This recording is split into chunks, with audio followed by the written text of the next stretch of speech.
everyone, and welcome to Beginnings, the show that asks, where do creative people come from? My name is Andy. I'm the host of the show and a writer and performer based in Los Angeles, California. I'm not going to ask how everyone's doing. I'm just going to launch right into the episode today. Casper Kelly. Oh my God, very excited for this. If you don't know who Casper is, why don't I read you his bio right now? Originally from Burlington, North Carolina, TV writer, director, author, Casper Kelly started working at Adult Swim in the early 2000s, writing for shows like Harvey Birdman, Attorney at Law, Aqua Teen Hunger Force, and Squidbillies, as well as non-Adult Swim shows like Archer. He's co-created 2 series, Your Pretty Face is Going to Hell and Stroker and Hoop, as well as the incredible Adult Swim infomercial Too Many Cooks. In addition to his TV work, Casper is a wonderful short story writer, and his book, More Stories About Spaceships and Cancer, is very much worth your time. It's one of the few books that has made me laugh out loud on my own. I remember sitting on the subway in New York, just laughing like an idiot, and so that's actually what made me want to reach out to Casper in the first place. I mean, I love his work on Adult Swim, I love his shows, and his writing for TV, but that short story book, I highly recommend it. But yeah, we get into Adult Swim stuff. Obviously, it was a huge inspiration on me since my teenage years. So I always like to talk to people that are involved with the channel. And we get into Casper's childhood, both here in America and abroad. Yes, he is an international childhood traveler. And we talk about whatever weird stuff influenced his brain when he was a kid, and we get into a bunch of other things. It's great. Casper is such a jovial and warm and open person. I really enjoy talking to him, and we talked for a while before and after. Great guy. By the way, if this is your first episode of Beginnings, thank you for checking out the show. If you want to check out more episodes, I've been doing this for 12 years. Talked to hundreds of writers and musicians and comedians and actors and so on and so forth. And what I like to do here in the beginning is a little recommended. If you are here because Casper is a TV writer, maybe you want to hear other episodes that I've done with TV writers. Just recently, I've talked to Dan Erickson, the creator of Severance. I've talked to Jim Gavin, the creator of Lodge 49, Ron D. Moore, Battlestar Galactica and For All Mankind, Alison Tatlock, incredible writer, wrote one of my very favorite episodes of Better Call Saul. That was very cool. So check those out. You can find me on Instagram and Twitter at Andy Beckerman, defiantly trying to make Twitter the same as it was in 2011. Just jokes. I'm losing the battle. I have lost the battle. The battle's over. And it's like I'm that person stuck on... Wasn't there a Japanese soldier who was stuck on an island somewhere and no one ever told him that World War II ended? That might just be apocryphal, but I'm like that person. The war is over and I'm still just trying to make jokes when I should just be screaming at people. But, a plug. I so rarely have things outside of TV show pilots that never get aired or go anywhere. But my old band Harm, we were active from about 97 to 2001 or so. My co-songwriter Kyle, he went off to grad school, and then I soon went off to grad school in a different state from him, and then he's now a scientist at UPenn. I ended up podcasting and TV writing. But our final album was supposed to be released on this indie label, and just because we never really were going to tour or anything like that, it just never was released. And we rediscovered this in the depths of quarantine, and we're like, oh, it's still really good. And I think if you can make something 20 years ago and still like it 20 years later, then it's like, okay, well, yeah, maybe this should be out in the world. So as of today, it is out on the world. You can get it for $5 on Bandcamp at andybeckerman.bandcamp.com. It's streaming wherever you get your streaming albums from. If you like Casio-pop, if you like indie rock, I call it maximalist indie rock with 30 Casios and 3,000 melodies. I think you like it. It's, I think, somewhere in a triangle between REM, Pavement, and Yo La Tengo. Maybe I'm being a little too grandiose. But check it out. I think it's great. Too egotistical? I don't know. Anyway, I've got some great episodes coming up of Beginnings. Subscribe wherever you get your podcast from. Britt Lauer, who you might know from Severance and also from Casual. Wonderful comics artist and writer, too, I think. Mike Allred, that was really cool. And Half-Handed Cloud, indie rock band Half-Handed Cloud, that was a cool talk. So stay tuned for those. But for now, let's talk to Casper.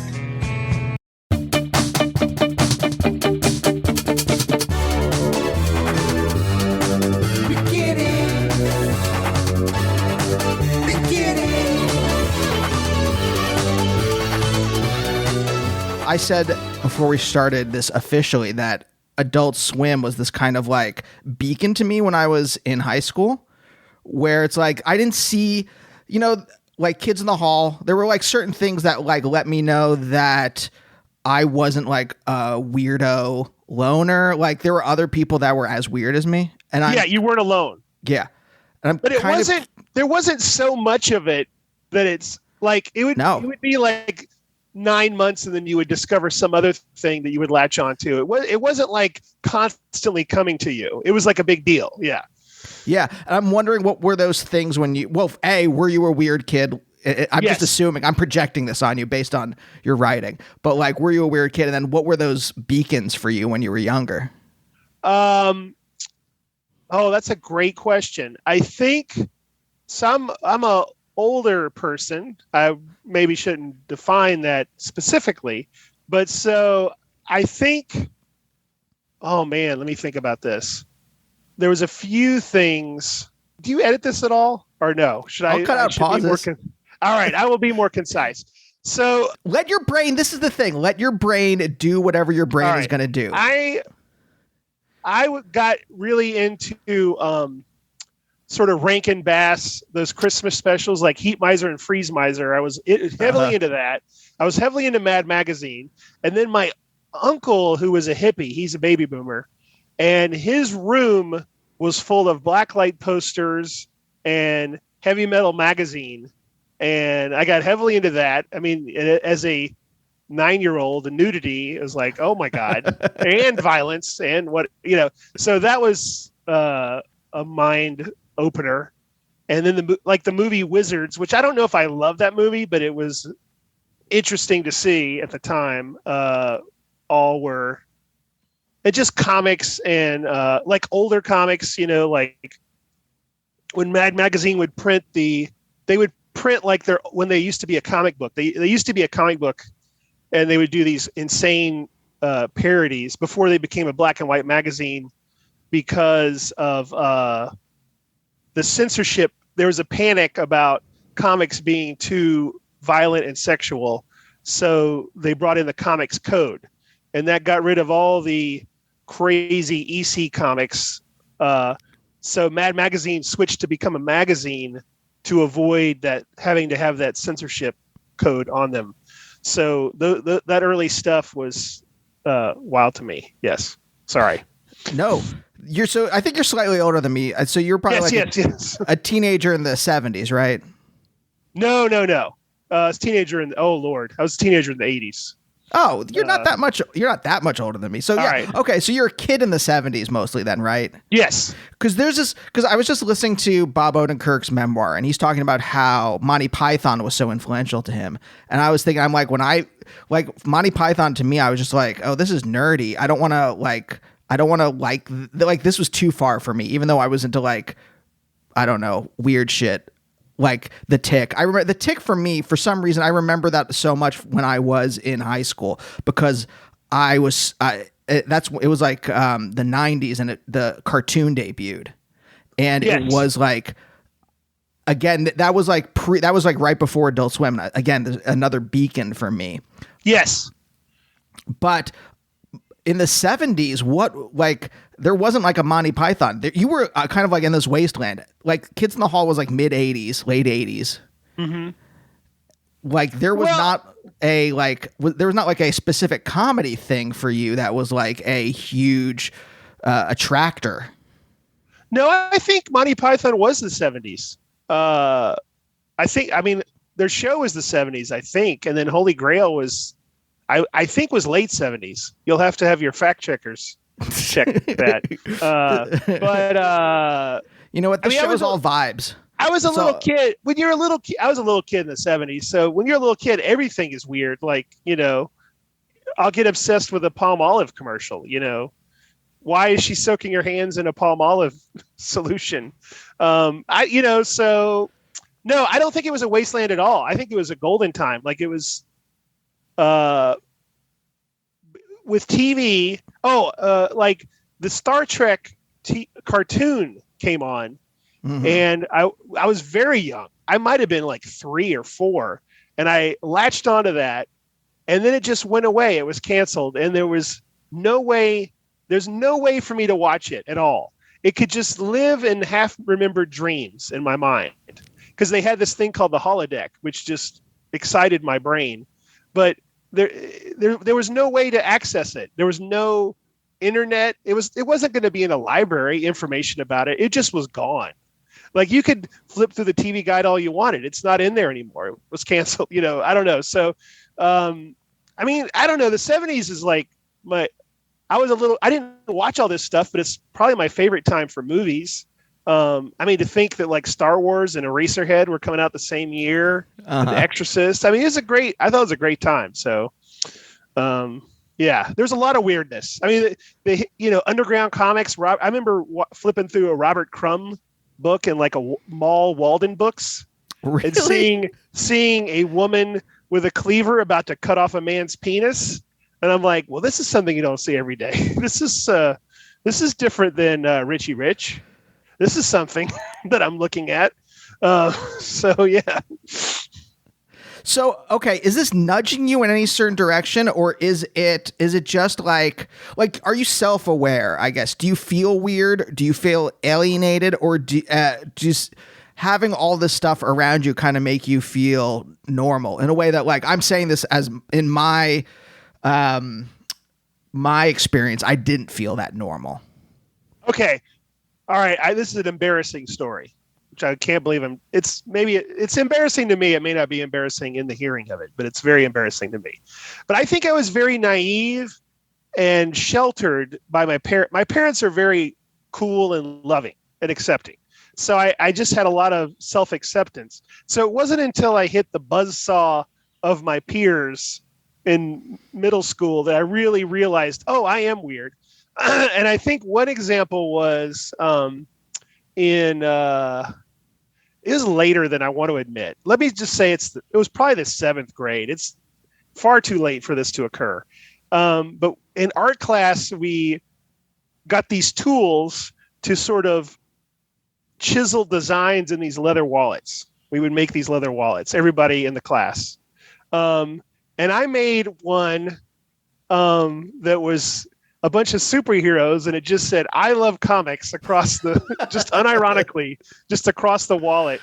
And everybody else is doing like the Scorpions album cover or, fun satanic. And I love comics with like Batman and Wonder Woman there, like, hi, how are you? With their arms out. And I remember them going, one of the guys in the class was like, let me show everyone your wallet. Let me see your wallet. And it wasn't until later I realized they're all pretending it's cool, but they're secretly snickering because it's fucking hilarious that I did this wallet. You know what I mean? So, and I totally understand it. I get it because it was a very weird late bloomer thing. But anyway, so yeah, that's the answer to that question.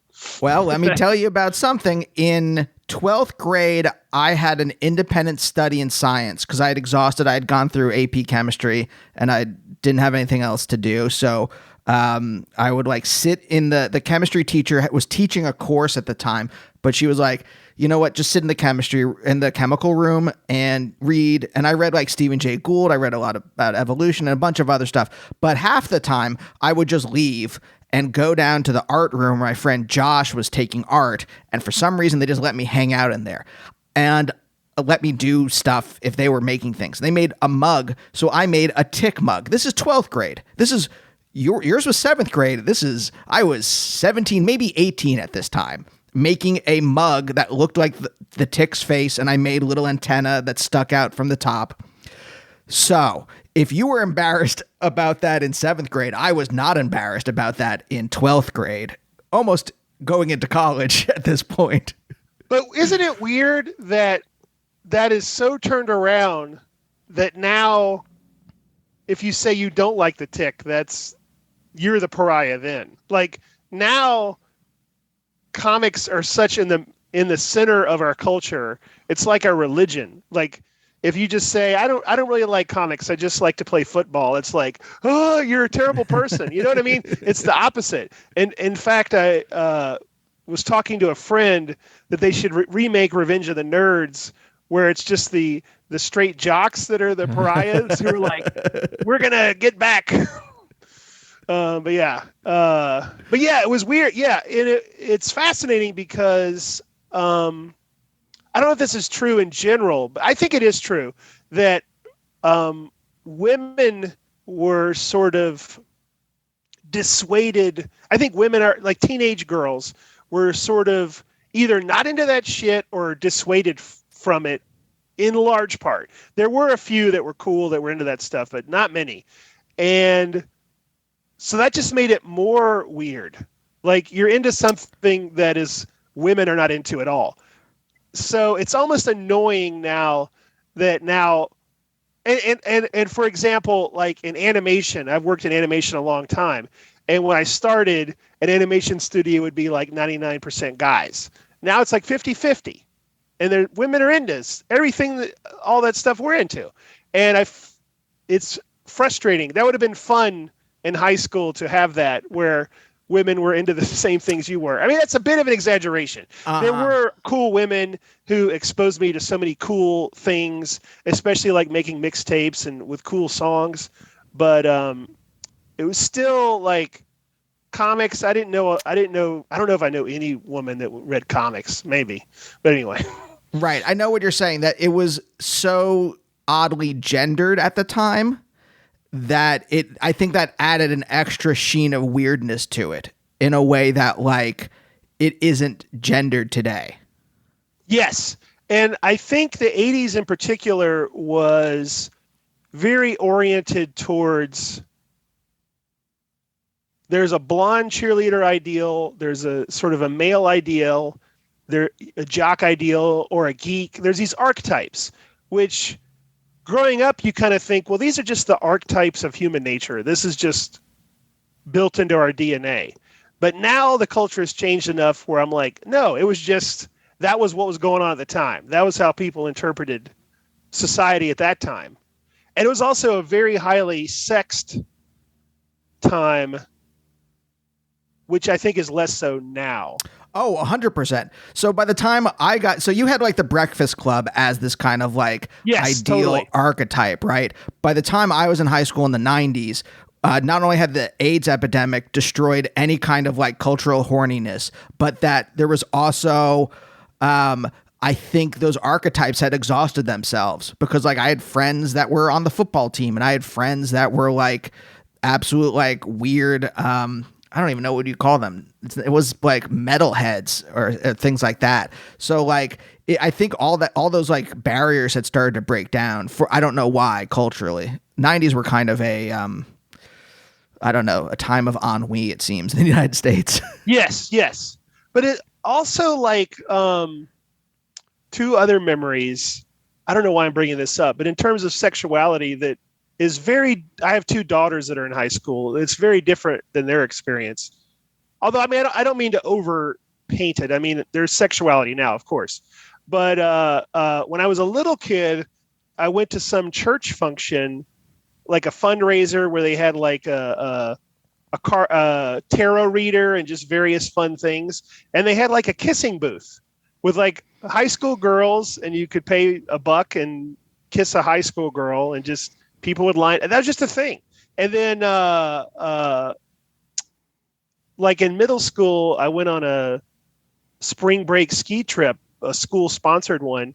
And one of the students, we had a cool teacher, and my friend was just like, Mrs. Anderson, you've got a great ass. And she just laughed. And what? That was it. I was like, it was the 80s. So That's crazy. I mean, that sounds like a ski movie. That sounds like Yes. one of those what's the one with Cusack? Isn't there a ski movie? Oh, yeah. What is that called? That's not Better Off Dead, is it? It's another one. I think it is. I think it's Better, it is Off, Better Dead. Off Dead. Okay. With Curtis Armstrong, who I worked with. Yes. But okay, so... All right, sorry to hit the tangent. I'm a tangent man, so please rein me. I love tangents. I think I said this before, but like this podcast is just vibes. So we just kind of ski along whatever the emotional wavelength when your emotional wavelength hits mine, what is the addition of those two wavelengths together? We're just riding that, if that makes any sense. One other thing I have to interject before you ask your next is I'm not one of those people who are like, oh, the old times were cool, but I think in general we're progressing. Like, I like that it's not cool to spank kids anymore. I approve of these. I like that gay people can marry. I approve of these things. So I didn't think you were okay, by being happy about your youth. I didn't think you were being like, and today, kids. Okay, all right. No, I liked my childhood too. For the most part, I thought it was all like all the traumas were like little T traumas, nothing bad. Yes. Other thing is that is slightly different, but maybe not, is that when I was a kid, you had your kids programming on TV, but that was not a big chunk of the day. So if you wanted to watch TV, you just were bouncing around watching crap that was meant for adults or just anything like a soap opera or whatever. And I wonder if that is good in a way to be exposed, or TV is just so boring you're going to have to read a book.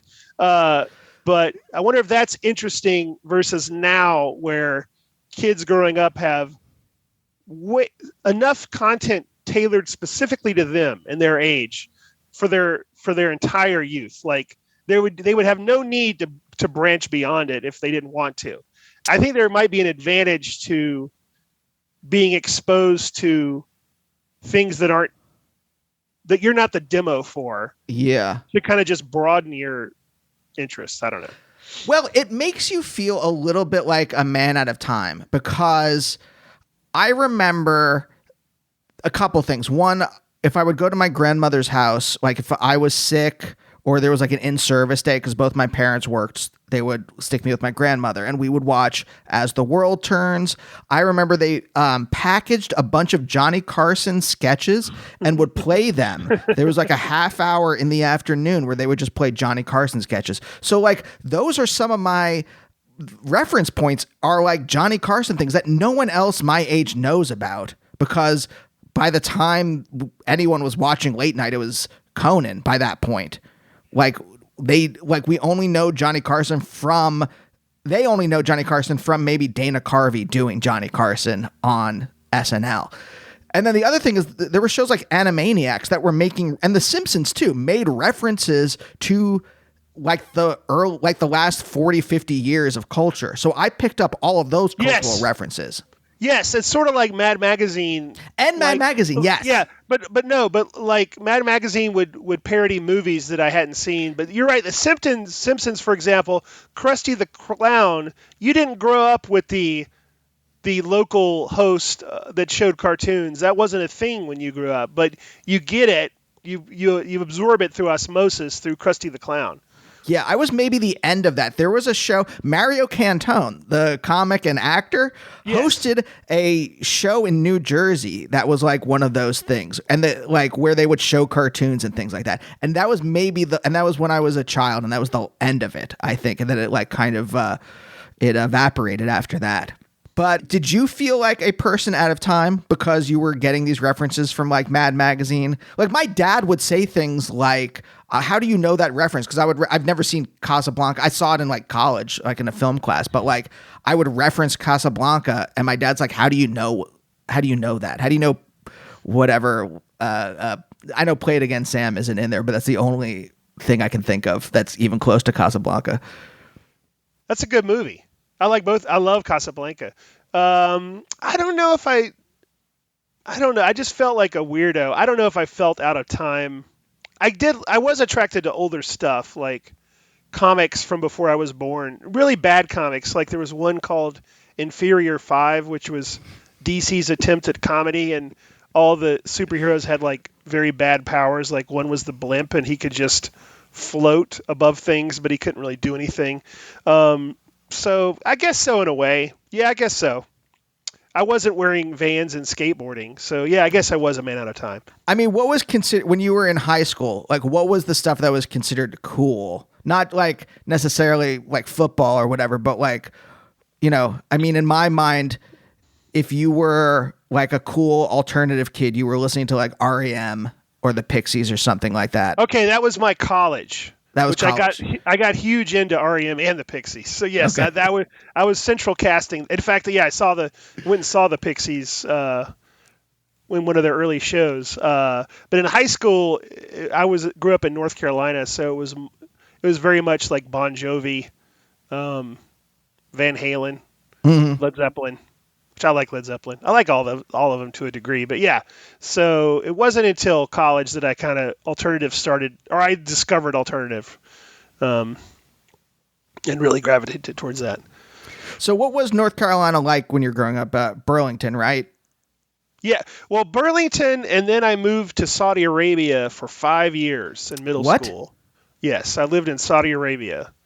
All right, let's start with Burlington, and then let's move to Saudi Arabia. I mean, let's move on to Saudi Arabia. Oh, Burlington. What to say about Burlington? It's a North Carolina town, but I had a very strong Southern accent, but everyone did, so you don't really realize it. I didn't realize it until I went to Saudi Arabia. And I did have friends that were into comics, and I had a bunch of friends that drew comics. We drew comics like crazy.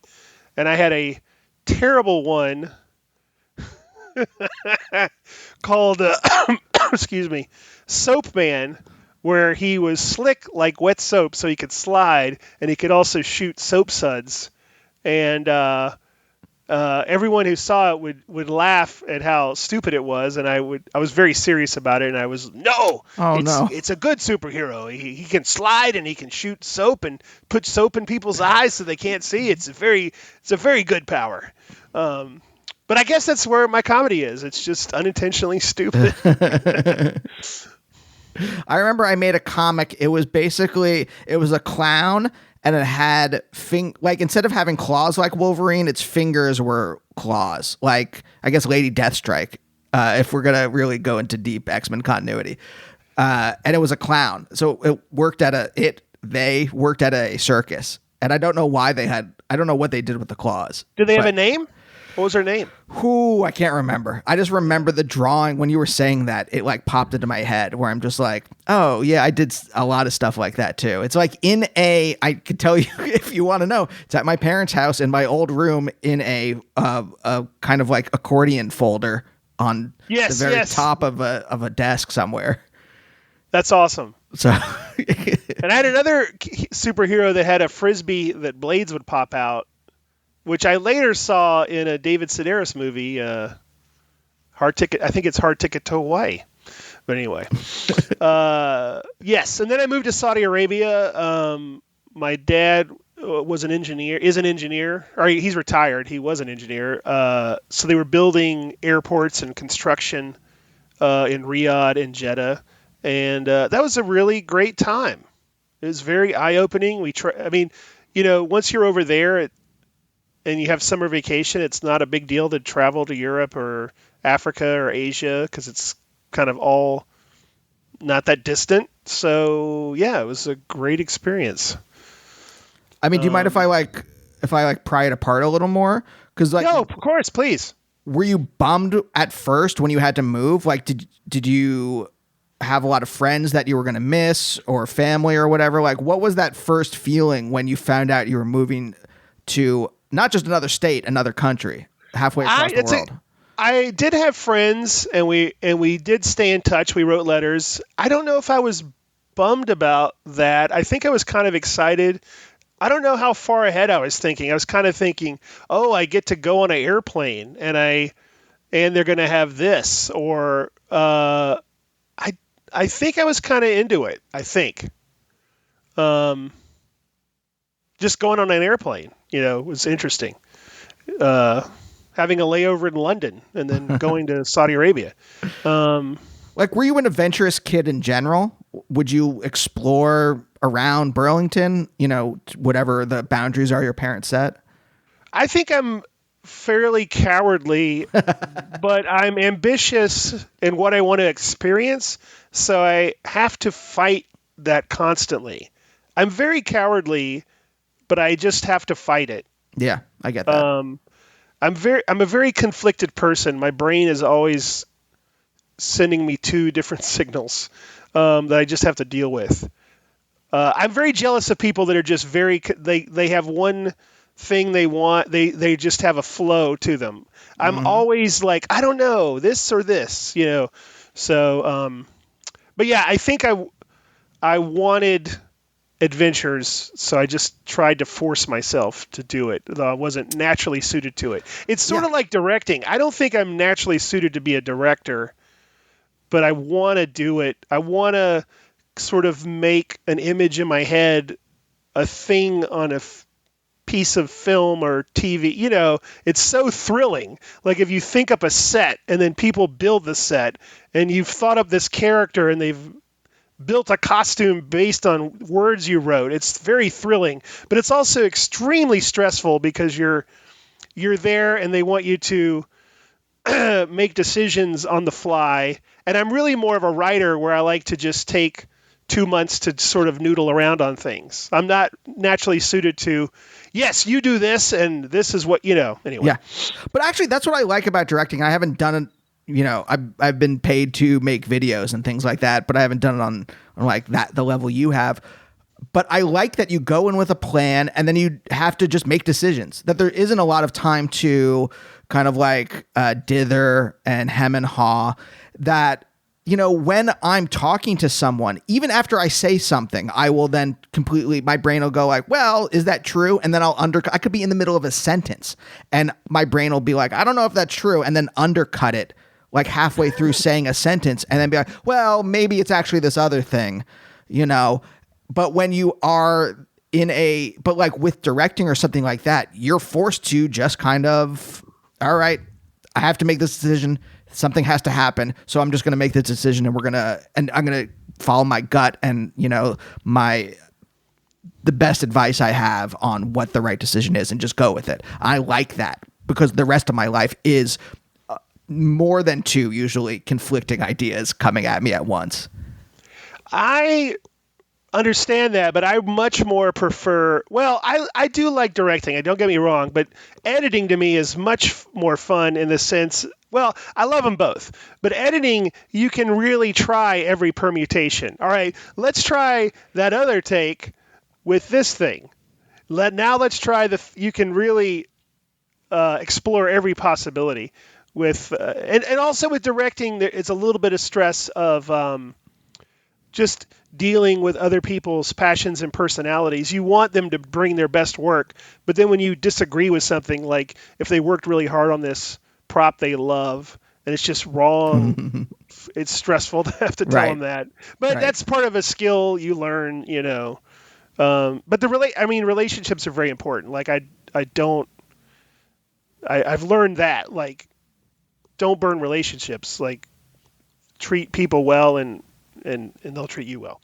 Yeah. But that's the thing with editing, with my brain is already editing reality as I am moving through it. If that metaphor makes any sense. I'm constantly like, well, what if you did this? And what if you said this thing next? And then I like stop talking and I go to that thing. And then my brain's, as I'm saying the second thing that my brain said, my brain's like, no, wait, say this other thing. And so I'm constantly like doing the editing as I'm living life. It sounds like you're directing yourself as you're living. Yeah. In a way. Yeah, I'm not present. You directing yourself. Yeah. Yeah, no, I'm not present. I'm not present at all. That was good. Give it to me one more time, but this time say it faster. Yeah. Yes. And I am trying to figure out a better way to live, is what I'm trying to say. Yes. I think that's a lot of that. I don't know exactly, but I think for me it was learning to work intuitively, like your subconscious brain. Like I tried to analyze every permutation, and it's Mm. just too much. There's too many permutations. It's impossible. So if you can just connect with your unconscious and your intuition and just roll with whatever that's saying, usually that works. Yeah. I think. I don't know. No, I think you're right. I'm trying mindfulness meditation in Yes. therapy. Is that And good for you? Is that working? Yeah, I've only just started in the last like week or two, but so far I've just in 2 weeks I've seen a lot of progress. Good. So going back to the move to Saudi Arabia, saying that you wanted adventure, you had ambition for adventure. Did you have a defined ambition? I've been thinking about this a lot the last couple months, and I'm curious about my guests whether they had a thing they wanted to do and buried it, did not have a thing they wanted to do. Actually, like, you know, how you said that you were jealous of people who had one single direction and followed it. But did you have a thing that you wanted at all, or a number of things you wanted? I think I did to an extent. I think early on I wanted to make comic books, but I realized I I can draw. I'm a cartoonist. I can draw okay in a sort of a Matt Groening way, but I can't draw like Bill Sienkiewicz. Like, Right. so I really couldn't do comics. So then I shifted over to short stories, which I loved. Like I got really into science fiction short stories, and then moved over into literary short stories like Raymond Carver and John Updike or what have you, or Chekhov or what. I loved that. So I loved to write short stories, but then I kind of figured out that that wasn't really. I don't know if I was quite batting at that level, or it wasn't really in the center of the culture, like in Hemingway's time, where Hemingway could, in like A Movable Feast, when he's living in Paris, he could sell one short story and live to the Saturday Evening Post or whatever, or Harper's, and live for 7 months on that. And that just isn't the case now. So then when I went to college, I was going to be a journalism degree because I'm like, it's kind of creative and it's a job. But then I got a work study in the film department, and that changed everything. It was like, oh, this is a thing that you could do. Like you can make movies and TV, and you can edit things. They had editing equipment, and so that was a real changer for me. And then I'm rambling. Then I had a friend, a very close friend, who worked at a video store, who we had very similar taste. And in very quick succession, he discovered like Taxi Driver and 2001: A Space Odyssey and Blue Velvet, and he's like, "You should come over and watch these movies." And I'm like, "Oh my God, this is the most amazing thing I've ever seen." So that kind of sealed it. Yeah. Anyway, so I decided to kind of go in that direction. Yeah. But I did write a book of short stories as well. Yeah, which is great. Yeah. Thank you. But like, when you said getting that film internship or work study, right? Yeah. Like, how do you remember? I'm just trying to like put myself in your place. Do you remember, actually having the like existential thought, like, oh, I could do this? That's Yes. the stuff that like makes me really curious. Absolutely. Well, so it was just being an assistant to a professor. And I went to his office, and it was full of coffee table books of movies, and then like comics, like Raw magazine, because he was an artist as well. It was just full of cool shit and posters and underground comics, wall to wall. And I'd never met an adult, except maybe a comic book store owner, who was like that. And he had a job. He was a professor teaching film. So I was like, you're an older version of me. Like because my parents I love my parents, but they're very different than me. My dad's an engineer, he's not into the same stuff I am, although we're very close. But so to meet an adult that was into the stuff I was thinking, oh, this isn't something just for kids. You can actually be an adult and and do this, and you can be into it and do it for a living. Do you remember what those early tentative steps were towards wanting to do this? Well, I mean, I think it was a bunch of waves. Like I made comics as a little kid, like Soap Man, and then I wrote short stories in college as well, and then I started making short films in college. And I guess those were the early steps. And even in high school, I wrote short stories, and it was fun because you could send them to magazines. And I don't know if I may have gotten one published in a small magazine, but I would send it like the New Yorker, or even they had science fiction magazines then, like Amazing Science Fiction Stories. And sometimes you would get a personalized rejection, which would be very thrilling. Like, wow, the editor of this magazine actually took the time to write this note and signed it to me. It was exciting. So that was probably it was the fun of buying the writer's market, author's market. It was a big, thick book. Do you remember this at all? The writer's market? No. It was like a big, thick hardback that you would buy. It's sort of like a thing that's gone, like the Thomas Guide, which was the map you would buy when you moved to LA before you had Google Maps. But the artist's guide, the writer's guide would just be a list of every magazine or book publisher, what they're looking for, how much they pay, who the editor's name is, what their address is. So you could write your query letter and send your short story to all these places. And that was kind of thrilling as far as the business side, I guess, of trying to do it. It's funny how a personalized rejection is actually a kind of triumph.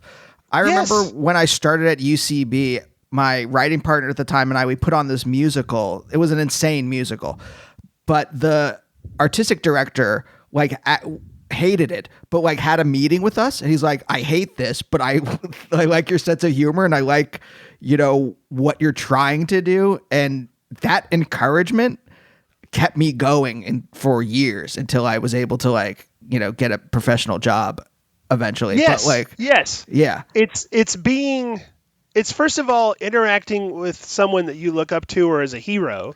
And then secondly, in a way it's being heard, even though you're not necessarily being appreciated. You're being heard and you're getting some sort of respect, like it's a professional respect, like this isn't right for us, but try this or send us your next thing. It's hugely encouraging. Yeah. So you said you got along with your parents pretty well. What were they like when you were growing up?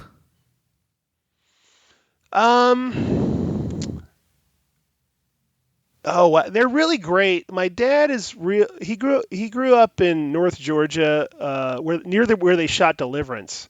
Interestingly, but he grew up in a big family on a farm, and he was like one of the youngest kids. So he's just a real gentle guy who is used to sort of sharing food with 9 brothers and sisters. So, and he's just a very hard. Also, he just is a very hard worker. Like he had to do all this stuff as a kid, and he's still a hard worker. And my mom grew up in Rocky Mount, North Carolina, which I think was the inspiration for Mount Pilot in the Andy Griffith Show, which they would refer to Mount Pilot. But I think she was into the arts and theater and stuff, and I think she claims that she encouraged, or I'm sure she did. She encouraged me in that realm a lot. And she's very unbelievably social. Like she just loves to talk to people, which I kind of have too. Like she'll just start a conversation with someone at the checkout at a grocery store and just go for 20 minutes, which I can do too. Which you witnessed from just us chatting before this even started. So I guess that's the combo. Do you do that because you like doing it, or is it out of like a sense of anxiety? That's a great question. I think it's both. I think it is a survival thing of like in high school, being interested in people and not talking about yourself is sort of a way to be invisible and encouraging and safe. But on the other hand, now that don't feel unsafe, I just really do love it. I just love it. Like I just like to. I thought I was an introvert, but I might be an extrovert. I don't know even the terms, but I do need people and new people, like just to talk to them and hear. And I love to ask people questions. Like I've thought about starting a podcast myself. I love it. So I think it's both, but that's a great question. I don't know if one built the other or what, but yeah.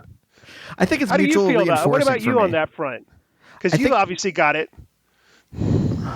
I think it's mutually reinforcing for me in that I am curious about other people and I like getting energy. I mean, maybe this is a negative part of it, but I like a vampire suck energy from people in a certain way, like to power myself. But it's also a way of tamping down the anxiety of being near another human being. Yes. If that makes any sense. Yes.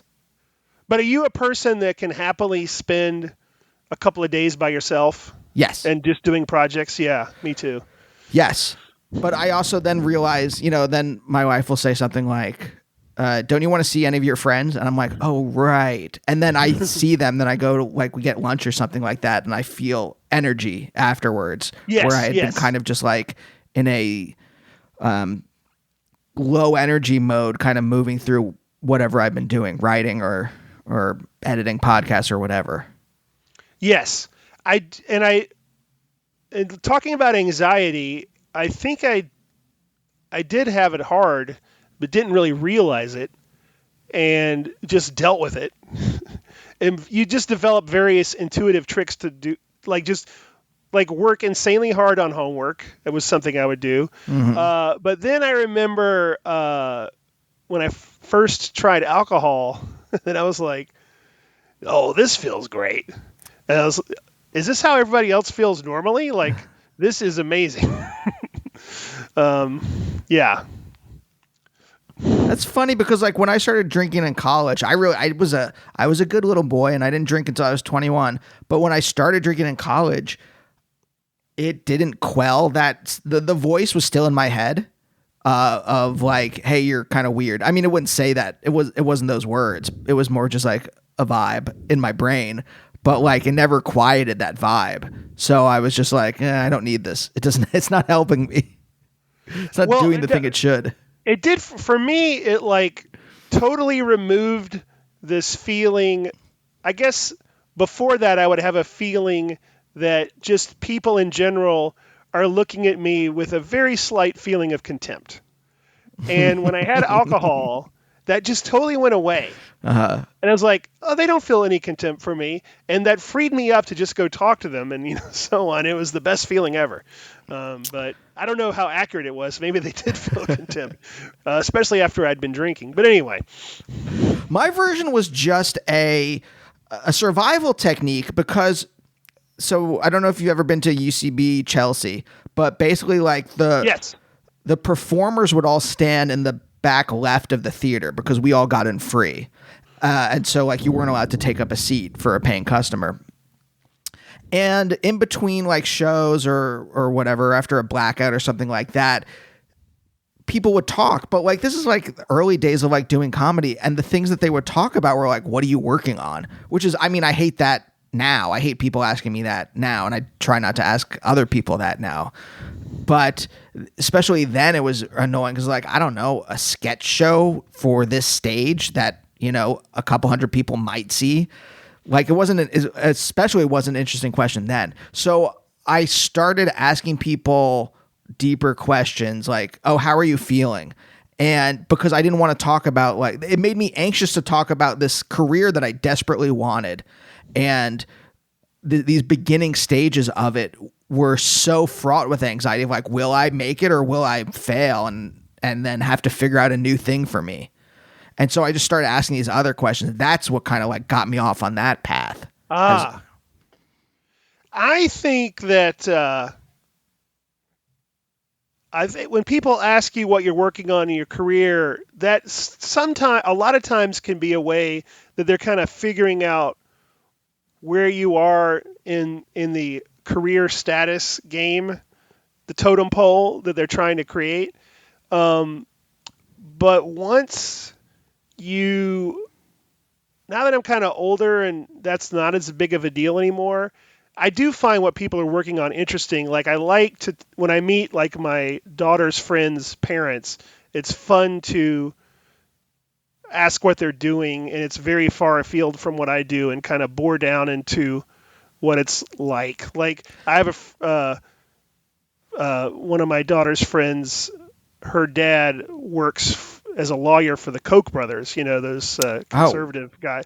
So Yeah. that's fascinating, to hear about that and learn about that.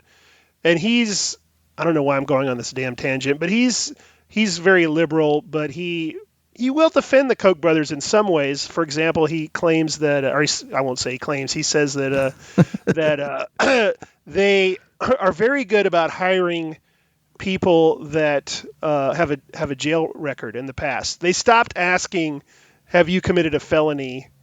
because they really took that to heart about the difficulty of people who were in jail getting employment. Like the employment rate is not great. So they decided to do something about it. So that's kind of interesting. Maybe that was a way for them to save money because they're bastards, but I'll take the positive end of that. But anyway, that was a huge tangent. I'm going to stop. All No, right. that was great. And I agree with you. If I'm talking to someone outside of this industry, I'm very interested in what their lives are like and what they're doing. And if I'm talking to my friends in this industry, I'm interested in what they're doing. It's this question that's used to gauge, is this person worth my time? Yes, I agree. And that's what I don't like. That is this kind of like statusy kind of like what are you doing? And should I be talking to you? And that's the thing I don't like about it. Yes, I totally get it. I totally agree. But I love finding out about like other people, the things other people do with their lives. Yeah, the status game. Yeah, I understand. And I was I've been a horrible practitioner of that in my early 20s as well. I cringe about it, but yes, now I people are people, and I love people, I know what you're saying, because I used to do stuff like that too, and I've really pushed myself to be like, it doesn't matter. It doesn't matter what if this person, like you're talking to, they're a terrible person, you don't enjoy talking to them, but they're doing something cool. Does that matter? It doesn't really. It doesn't change this conversation that you're having. Yeah. But wait, there was something I wanted to go back to. I want to go back to Saudi Arabia. All right. But before then, you grew up Methodist, right? Yeah. How did you know that? Yes. I did some research on you. I'm kind of curious. Do you think that fed into your creative life at all? Either your religion or the things you learned, say at church or something like that? It probably did, in the sense of I was very religious through probably till middle school. I really believed it. Like I believed when I would be tempted, I thought, oh, this is the devil tempting me when I was a young kid. So I believed it more than most of my friends did who also went to church. So I took it all literally. So when I started to peel it apart of like, wait, this doesn't make sense, and this other thing doesn't make sense, when I deconstructed it in my own, nothing against if people believe it or whatever, sure, but for my own self, I sort of like this.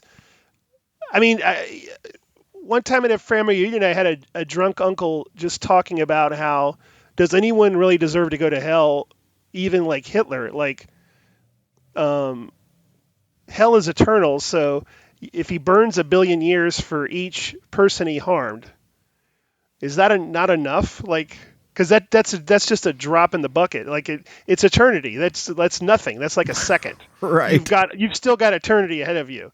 So it was like, yeah, that's true. It's like, why, So I think maybe to believe something that hard, and then also I did have to write stuff. Like they had me write sketches and stuff as part of church. So, but yeah, I think deconstructing it and sort of analyzing it, I probably do deconstruct and analyze other things.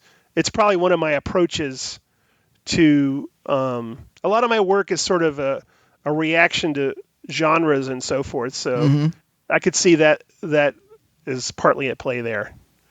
That's interesting. See, because when I usually talk about religion with people, I've been trying to like change the way I ask some of these questions because, you know, I've been thinking a lot about how like your ethical beliefs and your aesthetic beliefs have some kind of connection with each other.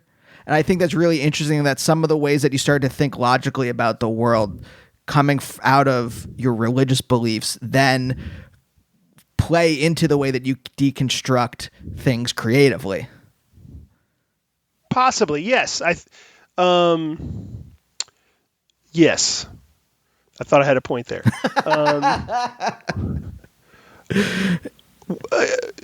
Yeah, like because I was listening to your podcast with Kevin, and he was a Calvinist. Yeah, yeah, that was very interesting. Yeah, sorry. No. Okay, so we're right at the end of the show, but I really want to talk a little bit more about Saudi Arabia. So when you moved there, was it a culture shock? Not exactly, because we lived on a compound of English-speaking people, but it was international. So we had people from the Philippines, people from Denmark, people from England, and a lot of Americans. But it kind of had a small town feel. We had like a little restaurant, a little baseball field to have teams, and our school was there, and we would walk to the school. So it was pretty great, and we didn't have TV, and there, but they had just started VHSs, so we had some VHSs, but you couldn't just watch TV for 6 hours a day. You had to go out and play and do stuff, which was probably very good for me. And they also had dances every week, I guess just to keep the kids occupied, which was awesome. Like, I came back to the States in high school, and I was surprised, like, oh, there's like 2 dances a year? I rely on these weekly dances. I need these dances to meet girls. And so anyway, and tell them about how great comics are. But anyway, so yeah, it was really good. It was a good. I don't know if I knew it at the time, but in retrospect, I think of it very fondly.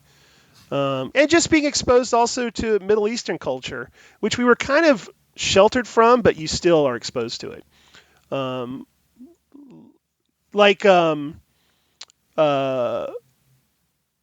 women couldn't drive, so my mom would have to get a driver if she wanted to go into the market or something, and things like that. Or this never happened to us, but apparently if you're in the souk when they're doing an execution or chopping someone's hand off, you would have to stop and watch it, which I was always in mortal fear of happening when we were at the souk, but it never happened. And now I'm wondering, now that I'm telling you this, did a kid just make that up? Is that even true?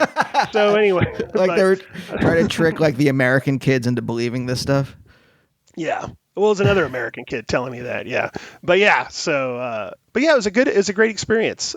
Because it also, there was not a lot of culture, not a lot of comics, or that was a precious thing that you might get mailed to you or you would buy when you're on vacation in the States. So it kind of allowed new things to bubble up, and just have experiences. Do you know how it changed you as a person? Like how old were you when you went and how old were you when you returned to the States? I was there from the 5th grade through the 9th grade. And I used to have a very strong Southern accent. I can't even imitate it now. I used to talk like this. I can't even imitate it well, but I had old tape recordings of it. So I lost my accent, not intentionally, but it affected my whole family, my parents too. My parents are Southern.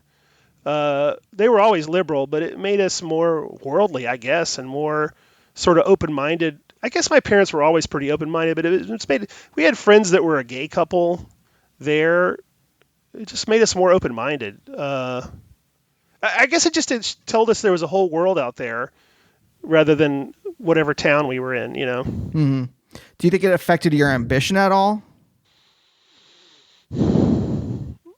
I don't know about that. I think I was pretty locked into, at that point, I was locked into like Isaac Asimov and Ray Bradbury, and I wanted to be like them and grow mutton chops and write about robots. I don't know. I don't know if that did affect it really. I was obsessed with but I would write fan letters to some of these people. And I think coming a fan letter from Saudi Arabia, they were more likely to reply. So that was fun. Like I wrote Harlan Ellison once, and he replied. So that was cool. Really? Yeah. It was a great letter. He was a total asshole in it. It was perfect. I asked him when his next book is out, and he's like, "My next book comes out when it comes out. I don't have time for I want to eviscerate the assholes that waste my time with these questions." And I'd asked him for an autograph, and he wrote this 2-page letter to me, and then he just typed his name at the bottom. He didn't sign it. Why? Why would he do that? I mean, I think it's great. I think it's like a great story. I mean, he's a curmudgeon, that's his brand. So even then I'm like, at first I was like, oh my God, I pissed him off. But then I'm like, no, this is on brand. He gave me a great on brand letter. This actually seems like a nice place to end. Thank you so much for joining me. Oh, we didn't even get. All right. I hope we wait. What were you going to say? Talking about the book, or are you? You had mentioned the email you're going to talk about the book, but you don't have to. But I didn't want to derail whatever your intent was. Your first book or your new one? No, or whatever. But I guess it's more about beginnings, which we did discuss. So maybe we're fine. I'm now anxious that I've derailed whatever you did want to talk about with my chattering. You didn't derail anything. I'll tell you that. Okay, good. I just like getting to me, the idea is to like figure out kind of like the foundation that your work comes out of, both like your TV work and your short stories. And we usually get to a place where I feel like, I get it. And that like, it's a gut feeling at this point where I'm just like, okay, I feel like I understand it. Was there do you think there is something important about like when you finally publish your first, your book of short stories, like, did you feel something that had been missing? Was that because you had been working at Adult Swim for a while at that point, right? Yes, but it was still super satisfying to do that book. And yeah, it was different. Like it was more personal and more self-indulgent if I wanted it to be, and experimental. I mean, the stuff I do at Adult Swim is all those things too, but it felt great. And plus I just wanted to do prose, which is a different animal. It has different strengths from TV and movies. So no, it felt great. It was super satisfying. And a German company has optioned one of the stories potentially for German Netflix. So we'll see if that happens. But they gave me some money. Yeah, but I think a lot of that book, sort of one of my core things is longing. Like for some reason, longing for things you don't have or can't have is a thing I come back to. I notice in my writing. I don't know. We'll see. Does that come out of something real in you? Or is it just something you're attracted to? I think it's from my adolescence. I think my younger stuff was more parodistic, and then in adolescence it was more about longing. And I still come back to it because it's just a rich vein for me. It's just naturally dramatic. If you want something that you don't have or can't have, then that's the beginning of a story. I don't know. No, but I mean, that's some of the, a lot of the things that I'm curious about, especially in people's adolescences, are that longing, and do you recognize the longing, or does it sit in you kind of like unrealized and inchoate without you being able to like put a finger on it and be like, oh, this is what I want? Because I think the reason I'm fascinated about this and other people is because I didn't understand that. I didn't figure it out until into my late 20s. I think when I wrote a story, it would help me understand something about myself that I didn't know. I just was naturally drawn to something, and then I'd write the story, and then I would understand something intellectually, and that was super satisfying and felt really good. like I wrote in that book, I wrote one story. It's just a retelling of Snow White from the point of view of Sneezy, the dwarf Sneezy, and he incorrectly thinks he's getting positive vibes off Snow White, that she has special feelings for him, and he cooks it up in his head that he's going to run away with her, and he starts planning this escape for the both of them.